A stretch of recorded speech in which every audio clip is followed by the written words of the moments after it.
2,000 మంది మేము రిటైర్మెంట్ కావాల్సి వస్తుంది. ఆ జీవోల వల్ల మేము నష్టపోతున్నాము.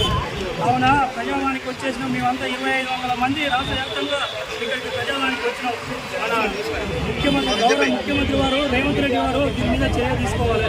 దీని మీద ఎటువంటి కమిటీ వేయాలి.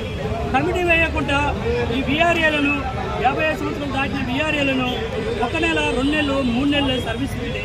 ఈ ఐడీలు తీసుకోవాలని చెప్పి 50 ఏళ్ళ నుంచి మేము సర్వీస్ చేసి ఇలా 1 నెలకే మేము రిటైర్మెంట్ కావాలి. కావున దయచేసి ఉన్న ప్రభుత్వం కాంగ్రెస్ ప్రభుత్వం దీన్ని కమిటీగా వేసి సీసీఎల్ నుంచి కమిటీ తెప్పించుకొని ఈ బీఆర్ఏలకు అన్యాయం జరుగుతుంది కాబట్టి 55 సంవత్సరాలు దాటిన వాళ్ళకి అన్యాయం జరుగుతుంది కాబట్టి పూర్తి కమిటీ వేసి ఈ శాఖ రెవెన్యూ శాఖ మంత్రి పొంగులేటి శ్రీనివాసరావు ఆధ్వర్యంలో ఈ కమిటీ వేసి అందరినీ ఈ ముసలి వాళ్ళంతా 50 సంవత్సరాలు